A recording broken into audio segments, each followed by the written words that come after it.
Salut, bienvenue dans Jeu de puissance. La course au playoff, la saison régulière touche à sa fin.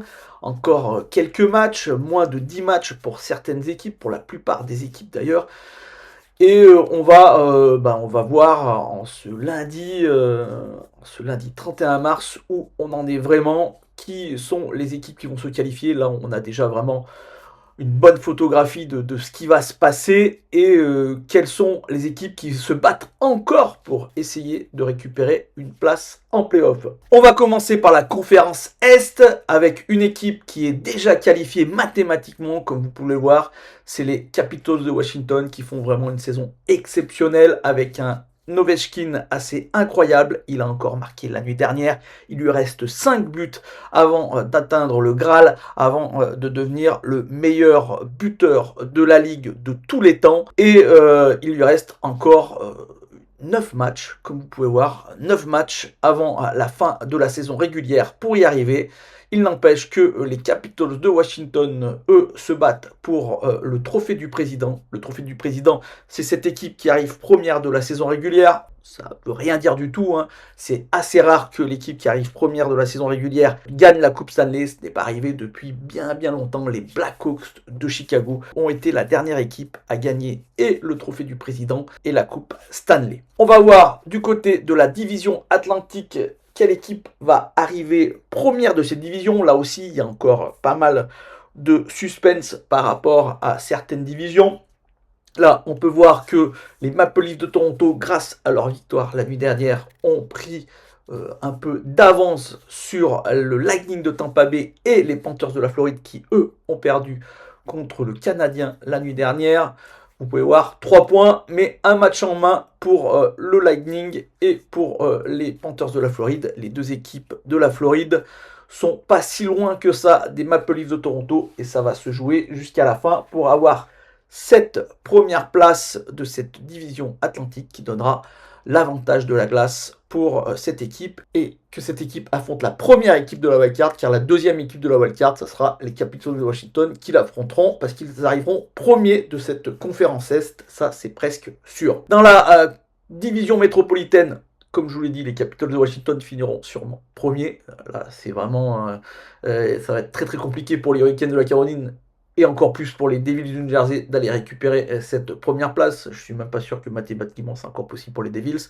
Mais les Hurricanes qui ont repris un peu de poil de la bête, à mon avis, n'iront pas récupérer cette place, c'est presque sûr. Et donc ils finiront deuxième de cette division métropolitaine et ils affronteront sûrement les Devils du New Jersey à la maison, donc avec l'avantage de la glace. On se projette sur les wildcards, le 4e as pour les Québécois. Donc ces deux places qui là ne rentrent pas en compte par rapport aux divisions, mais vraiment par rapport à la conférence. Et on peut voir qu'Ottawa a pris vraiment le large pour cette première place au niveau de la wildcard. Ottawa a pris le large.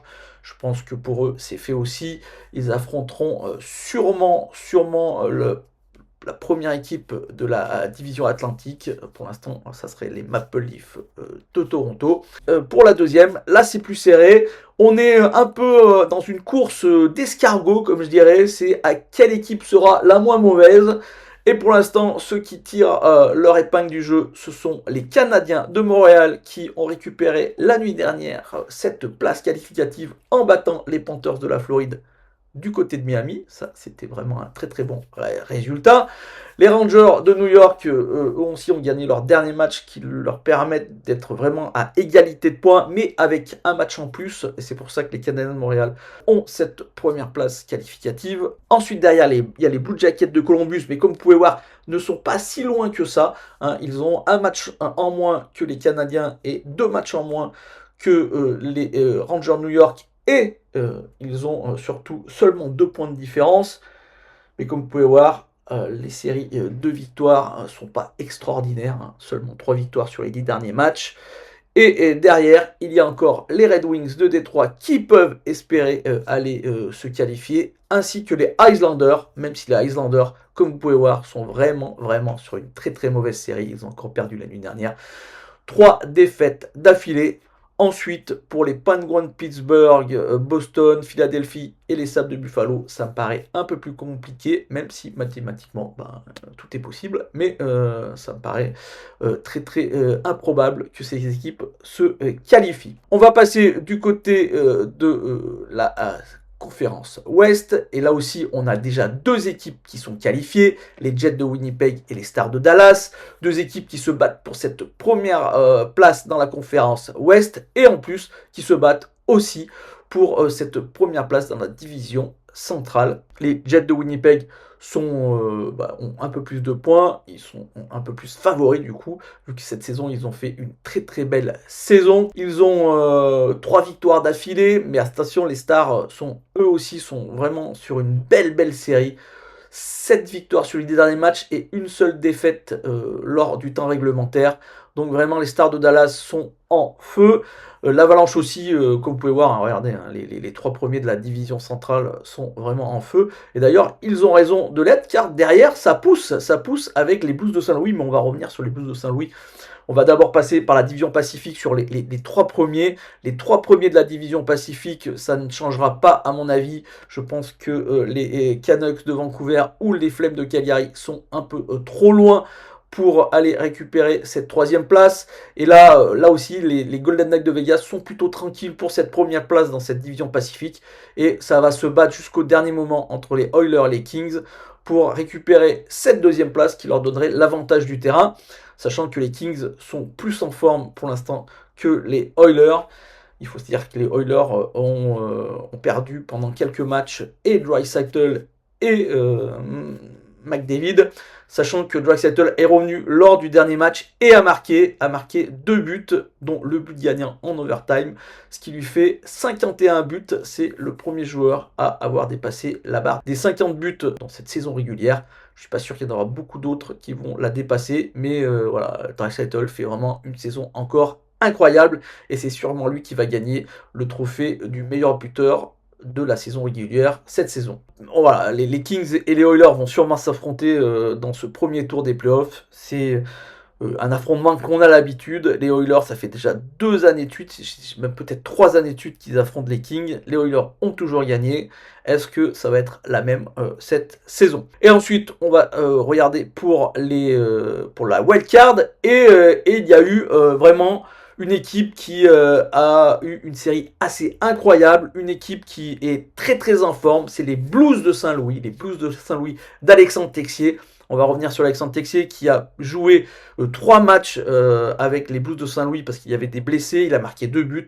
Et malgré cela, le dernier match, il n'a pas joué. Il a été mis sur la press box, donc dans les tribunes. Et c'est bien dommage pour notre Français, mais les Blues de Saint-Louis, avec Texier ou sans Texier, font vraiment une fin de championnat en trombe. Et 9 victoires d'affilée pour eux. Les 10 derniers matchs, ils en ont perdu, donc ils ont perdu un seul match. Et ils ont 9 victoires d'affilée et ils sont vraiment très très en forme, à tel point qu'ils ont récupéré le Wild du Minnesota et qui vont peut-être le dépasser, même si le Wild du Minnesota, comme vous pouvez voir, ont un match en moins de jouer, mais ils ont le même nombre de points. Une fin de championnat des Blues assez incroyable qui va leur permettre de se qualifier, car alors qu'on pensait que pour cette dernière place qualificative, ça allait être un duel entre les deux équipes canadiennes, les Canucks et les Flames, et ben pas du tout. Comme vous pouvez voir, les Canucks et les Flames ont vraiment beaucoup de retard, même si les Flames ont beaucoup de matchs encore à jouer, et donc pourraient, si ils gagnent ces matchs en retard, à être assez près des Blues de Saint-Louis ou du Wild du Minnesota. Dans la dynamique, c'est pas eux qui sont en avantage. En avantage, il y a même le Utah Hockey Club qui pourrait se battre dans les derniers matchs pour aller récupérer cette place, mais je pense que là, il n'y a plus trop de suspense du côté de la conférence Ouest et que les Blues ont vraiment mis le holà à toute velléité pour les Canucks ou les Flames d'aller récupérer une place en playoff. Et ça va sûrement se jouer entre le Wild et les Blues pour savoir qui va affronter ou les Jets ou les Golden Knights. Un peu moins de suspense alors qu'on pensait qu'il allait y avoir du suspense entre les deux équipes canadiennes qui se sont un peu perdues alors que les Blues de Saint-Louis ont fait vraiment une fin de saison assez stratosphérique. Donc je vous ai fait un tour de cette course au playoff. On regarde pour l'instant, ce sont les Jets qui ont le trophée président. Mais attention, les Capitals ne sont pas très très loin. Mais comme je vous l'ai dit, hein, le trophée président n'a pas beaucoup d'intérêt. Il y a très peu d'équipes qui gagnent et la saison régulière et les playoffs ensuite depuis un certain temps. On va suivre d'assez près et assez régulièrement cette course au playoff. Tiens, allez, on va regarder les prochains matchs, le prochain calendrier. Et comme on peut voir, par exemple, cette nuit, les matchs importants sont les Flames contre l'Avalanche. Si les Flames gagnent, ils auront peut-être encore un peu d'espoir. Le Wild doit gagner aussi pour s'accrocher. Et les Stars doivent gagner pour aller récupérer cette première place de la division centrale. Et bien sûr, c'est le 1er avril, le mardi 1er avril, où il va y avoir des matchs très très intéressants.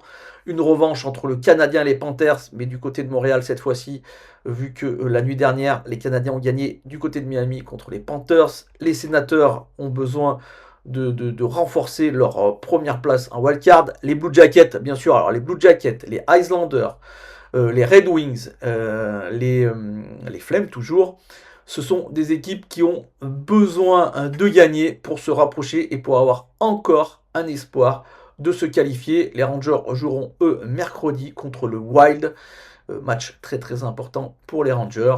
Et donc vous voyez, le Canadien aussi, match très important contre les Panthers. Voilà, donc encore énormément de matchs qui comptent en cette fin de saison. On va regarder ça vraiment avec beaucoup d'intérêt pour savoir ce que seront la fenêtre des playoffs, pour savoir ce que cela va donner pour ces fameux playoffs qui commencent fin avril. Allez, j'espère que cette vidéo vous a plu. Si c'est le cas, n'hésitez pas à faire un petit like, un petit commentaire et surtout à la partager. Et moi je vous dis à bientôt. Ciao!